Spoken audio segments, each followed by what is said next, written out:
Today we're talking about, today we're in the last of the series that we've been going through, this Unbalanced series, and today we're talking about something very clear, very simple. Put it like this, that unbalanced people, we might even put it on ourselves and say that unbalanced Christians, we spend most of our time judging people, or that becomes something that we do a lot of, condemning people. So unhealthy or unbalanced people judge other people's journeys.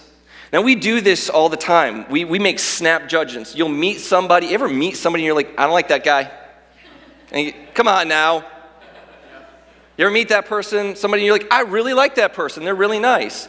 You've only known them for 5 seconds. This guy could be a serial killer, but you've already decided you like him. He could be the nicest guy in the world. You decided you hated. Right? We make these snap judgments, and it makes sense that we would do this, right? Because our lives are formed by our past. And in our past, we were wounded by certain people. Maybe they had more money than you. Maybe they dressed differently than you. Maybe they were different color skin than you. Maybe they had an accent. Maybe they didn't. Maybe it was a man. Maybe it was a woman. Maybe it was an adult. Maybe it was a teenager. We have all these things that happened to us in the past, and we carry that baggage with us. So we encounter somebody that's like that. Immediately, we're making snap judgments. And that makes sense because it's important that we as human beings are able to distinguish between friend and foe. Right? So let's just be comfortable with the second of the fact that we're all judgy McJudgertons, and that's fairly natural, right? That's fairly natural. It makes a lot of sense that we would do this. And yet it causes all sorts of problems because what it means is that if you've already prejudged this person, you're going to make sweeping, grand generalizations about who that person is and what they believe and what they're like and what they're worth. I'll never forget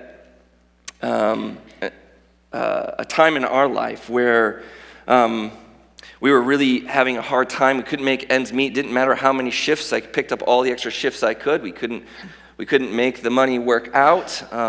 My faith was really struggling. Anybody ever have a struggle with their faith and times that are hard? I think we talked about that this morning. Brad already preached up here, and he did a great job, and he spoke great things. God's holding your eyelids open. What a weird line. I love that line, by the way.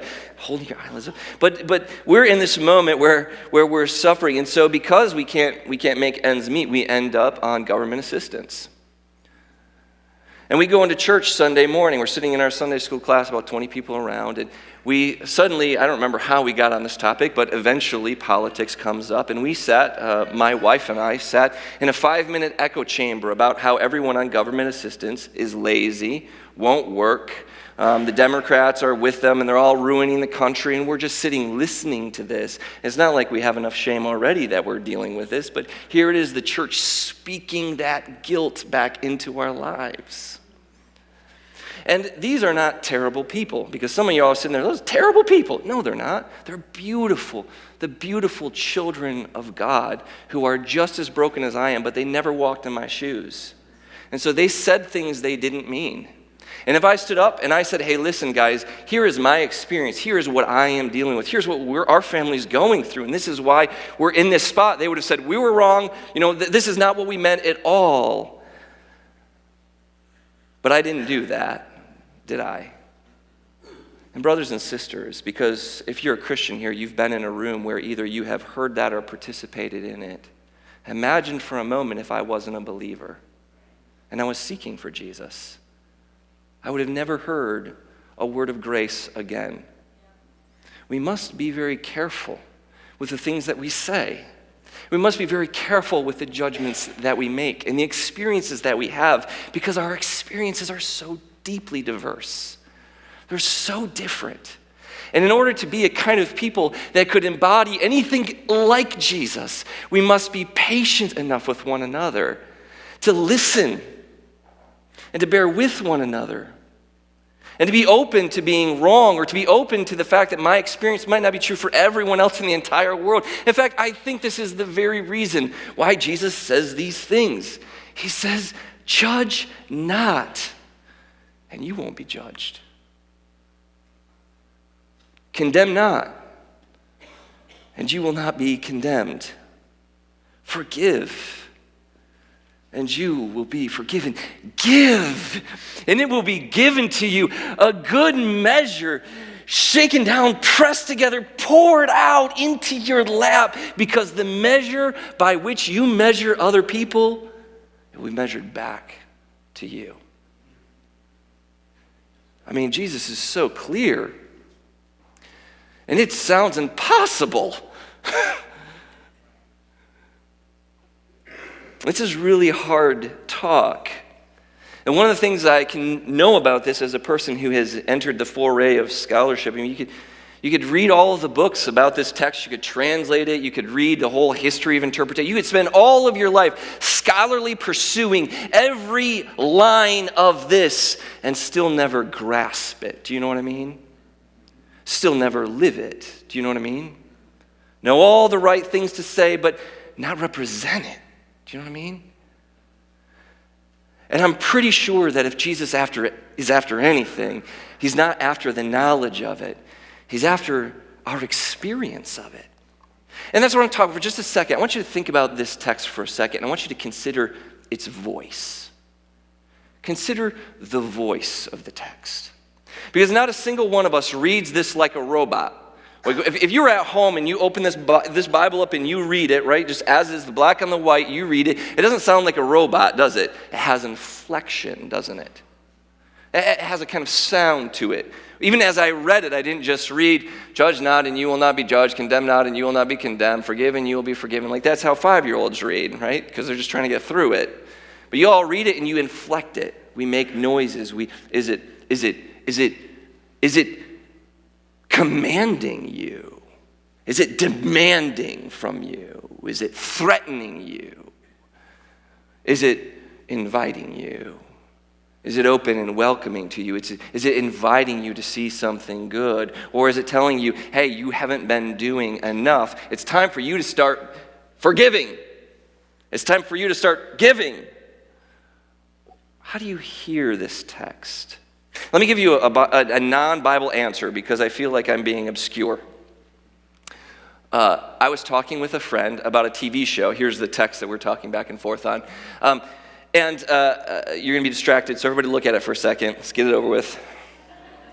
All right. So we're talking about a TV show. It included Sister Mary.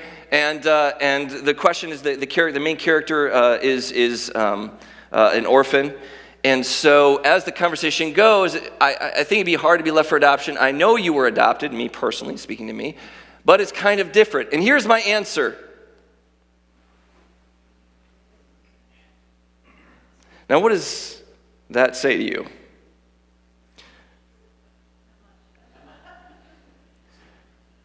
you? I was totally messing with her, FYI. Because this could be one of two things. It could be, it is. It is. Oh, my experience is different. It wasn't like me just being half adopted. Isn't adopted enough for you, right? Am I offended? Am I hurt? Am I wondering? Or is it is? You're right. Because when she responded, clearly it was a question mark. Right? This is how we interact. We give voice to texts. One of the most interesting things about the Bible is not so much what you read, but what you hear. So what do you hear?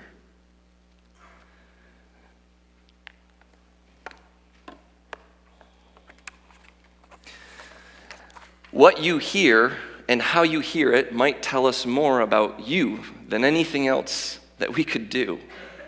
Because the voice of the text matters. The voice of the text matters. And what is the voice of this text? I think that the voice of this text is a grand and glorious invitation. I think it is God opening his arms wide and saying, listen, y'all are children. Relax. I think it is God inviting us to see something beautiful. There is an invitation here. Judge not. And what happens? I had an interesting experience this morning where I confessed something that was very deep and dark and a secret that I have kept from all you all. I confessed it to a person in this church this morning. You know what that person did immediately after? Guess what they did? They said something to me about their own brokenness. Because the minute You take the opportunity to say, yeah, I got nothing to judge you for. The person is now able to say, oh, they're not going to judge me. If we spend less of our time condemning, we can spend more of our time forgiving. If we spend less of our time judging, we can spend more of our time giving. And if we did that, we could have this experience of amazing abundance. Do you see this line? It's all kind of agricultural and maybe distant from us, but a good measure, pressed down, shaken together, it's running over and we just plop it in your lap. That sounds like the voice of hope. Sounds like the voice of mercy. That sounds like the voice of joy. That sounds like the voice of grace. This is the voice of invitation. It sounds like a people who could be called together and around each other and begin to support one another and confess to one another and do all these kinds of really difficult, painful things. But we'll never get to those deep, difficult, painful things. We'll never expose the places of ourselves that God wants most to expose and transform if we're so afraid of speaking the truth. Because as soon as we speak the truth, we'll be told how wrong we are. We'll never speak the truth if we know the answer. Imagine if I could come in here and confess any sin from this stage with a mic, and I know that I could walk down and y'all would just meet me with hugs. Not to say, go forth and do the same thing you did last week. Not to redo the things that you've been doing, but an honest repentance of saying, I failed last week. Is that okay? And all y'all, I knew, all y'all would say, yeah, it's okay. How many failures would I expose to you? How much comfort? You guys bring so much stuff into this church every Sunday. So many things I don't know. So many things no one knows, so many fears and pains and doubts that never get exposed, never see the light of day, never receive any healing. And the problem, I think, that Jesus is trying to solve here, the invitation he is trying to say here is that the first step is learning how to just love people for who they are. And the second step is, okay, what's breaking us? What do we need to be forgiven for? Those are questions that follow. They have to follow. Think about how they followed in your own life. Think about what drew you to Jesus. Was it not for God so loved the world that he gave what? That whosoever would believe in him would not perish but have everlasting life. And what joy the next sentence, the next words out of Jesus' mouth. I didn't come into the world to condemn you. What do you think I'm here to do? I'm not here to judge you. I'm here to save you. And didn't you hear that voice? And didn't you say, I don't know what that means, and I really don't know what the cost is, but I hear it, and it's pure, and it's crystalline, and it's something that I've never heard, and whatever that thing is, I must chase it. Wasn't it the voice of love that called you? My friends, if you have a real and genuine concern for your friends and your neighbors and your coworkers and your family, if you really do believe in this thing, the first thing people need to interact with is love. And that might sound soft to some of you, but it is not. There is nothing more dangerous than love. And that is why we flee from it our entire lives. That's why we run from it. Every time we want to pick Esri up while she's screaming and thrashing on the ground, and I'm like, let me give you comfort. No, mommy will do it. And then mommy comes in and she says, no. And I mean, let me just pick you up. You're freaking, just take the nap. What's wrong with you? I'd pay for a nap right now. Right? We do these things.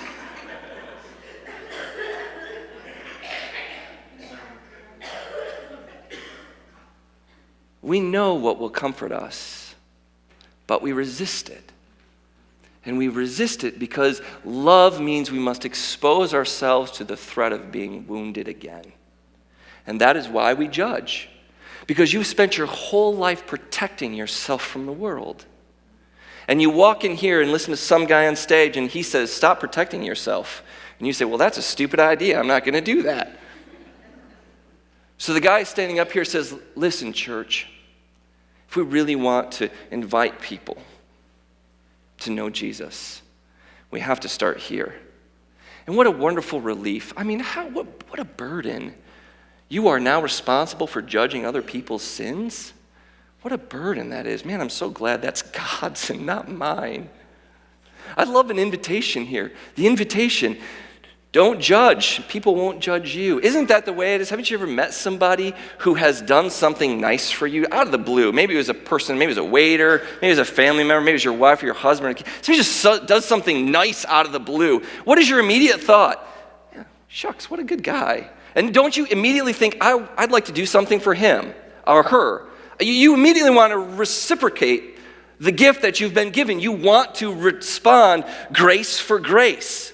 And so when we judge each other, what happens? We judge each other back. We create these cycles and systems of brokenness. And Jesus says, hey, listen, y'all let it go.